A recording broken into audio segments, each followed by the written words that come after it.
అందరికీ నమస్కారం. అంటే ఇప్పుడు నిన్న జరిగిన ఏపీలో అసెంబ్లీ సమావేశాలు అంటే బడ్జెట్ తరపున అంటే అసలు వైఎస్ జగన్మోహన్ రెడ్డి గారు అసెంబ్లీలోకి ఎందుకు రాలేదు? ప్రతిపక్ష హోదా కావాలి అని అంటారు. ఒకసారి బయట నుంచే నేను ప్రశ్నిస్తా అంటారు. నాకు ఎందుకు అవకాశం ఇవ్వట్లేదు అనేసి అంటారు. అంటే వీటి గురించి ప్రస్తుతం మనతో విశ్లేషించడానికి అజ్మత్ బాబు గారు ఉన్నారు. సార్ నమస్తే సార్. నమస్తే అండి. సార్ ఏంటి సార్ వైఎస్ జగన్మోహన్ రెడ్డి గారు ఒకసారి నాకు ప్రతిపక్షం హోదా కావాలి అంటారు, ఒకసారి ఏమో నేను బయట నుంచే ప్రశ్నిస్తా అని అంటారు. ఏంటి సార్ అసలుకి? ప్రతిపక్ష హోదా అడగటం అనేది చిన్నపిల్లడు మారం చేసినట్టుంది జగన్మోహన్ రెడ్డి వ్యవహారం చూస్తుంటే. ప్రతిపక్ష హోదాకి అర్హత లేదని చెప్పేసి ప్రజలు తీర్పిచ్చారు. తర్వాత నీకు సాంకేతికంగా కూడా 18 మంది ఉండాలి. 18 మంది లేనప్పుడు నీకు అధికారికంగా ప్రతిపక్ష హోదా రాదు. అది తెలుసు జగన్మోహన్ రెడ్డికి. గతంలో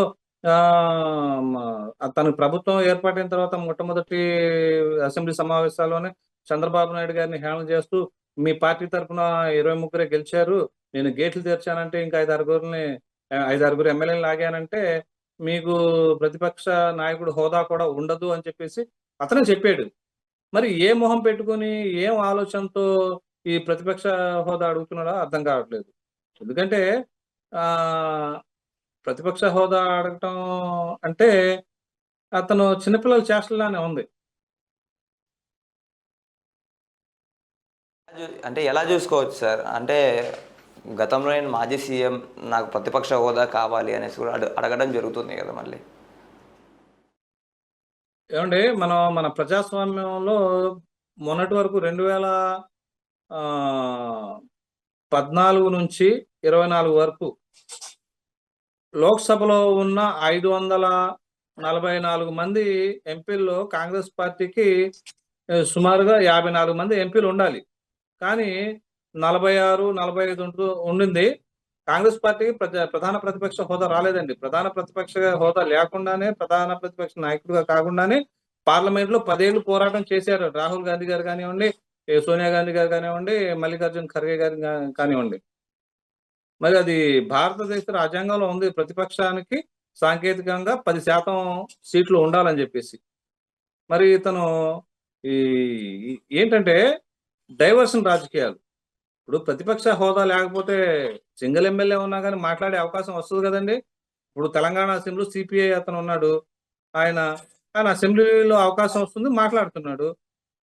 ఇక్కడ మన గతంలో కూడా సమైక్య ఆంధ్రప్రదేశ్ లో కూడా ఒకళ్ళిద్దరు ఎమ్మెల్యేలు ఉన్న కూడా రాష్ట్ర సమస్యల మీద మాట్లాడే అవకాశం ఇచ్చేవాళ్ళు.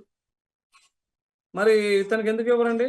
కానీ జగన్మోహన్ రెడ్డిని గతం వెంటాడుతుంది. గతంలో తను ముఖ్యమంత్రిగా ఉండి 151 ఎమ్మెల్యేలు నా తరపున ఉన్నారు, మీరు 23 మిమ్మల్ని ఏమైనా చేస్తామని చెప్పేసి ప్రతిపక్ష నాయకుల్ని ఆ రకంగా. ఎందుకంటే జగన్మోహన్ రెడ్డి అసెంబ్లీలో తన భజనకు అలవాటు పడిపోయాడు. ప్రశ్నలు ఏముండవు, ప్రతిపక్షాన్ని మాట్లాడనివ్వరు. ఏదైనా సమస్య మీద ప్రతిపక్షంగా ఉన్న తెలుగుదేశం పార్టీ మాట్లాడితే వెంటనే స్పీకర్ సస్పెండ్ చేసేవాళ్ళు, లేదంటే మ్యాటర్ డైవర్షన్ కోసం రకరకాలుగా అవమానాలు చేసేవాళ్ళు. జగన్మోహన్ రెడ్డి భజనకు అలవాటు పడిపోయాడు. సూర్యుడు, వీరుడు, సూర్యుడు, నువ్వే జగనన్న, మా జగనన్న అని చెప్పేసి పాటలు, లేదంటే చంద్రబాబు నాయుడు తిడుతుంటే ముసిముసి నవ్వుకోవడం, ఇవన్నీ తను చేసిన పాపాలన్నీ ఇప్పుడు వెంటాడుతున్నాయి. అదేవిధంగా తన ప్రభుత్వంలో చేసిన అక్రమాలు, అవినీతి, వేల కోట్ల అవినీతి, ప్రజల్ని పెట్టిన ఇబ్బందులు ఇవన్నీ తనకే చుట్టుకుంటాయని చెప్పేసి అసెంబ్లీకి రాకూడదని నిర్ణయించుకున్నాడు. ఏదో వంక ఉండాలి కదా, ఎందుకురా ఎడుతున్నావంటే ఎగ్గొడతాకన్నట్టు. అలాగే అతను ప్రతిపక్ష హోదా ఎందుకు అడుగుతున్నాడంటే అసెంబ్లీకి వచ్చి ప్రభుత్వాన్ని నిలయడం కోసం కాదండి. కేవలం ఇది ఒక వంక. ఎలాగో సాంకేతికంగా అతనికి ప్రతిపక్ష నాయకుడు హోదా రానప్పుడు అసెంబ్లీకి వెళ్ళకూడదు కదా అని చెప్పి నిర్ణయించుకున్నాడు. కానీ దాని వెనకాల ఉన్నది ఏంటంటే గతంలో తను చేసిన పాపాలు వెంటాడుతున్నాయి. ఆ భయంతోనే అతను అసెంబ్లీకి రావటం లేదు. ఇక ప్రెస్ మీట్ అంటారా, గత 5 ఏళ్ల కాలంలో బయటకు వచ్చి ఒక్క మాట పొల్లు పోకుండా అతను మీడియాతో మాట్లాడిన సందర్భం లేదు. తను ఏదో రూమ్ లో కూర్చుని రికార్డింగ్ చేయించుకొని తన సొంత మీడియా సాక్షికి ఏ, పాస్ చేసేవాడు. అలా మిగతా మీడియా కూడా వచ్చేది.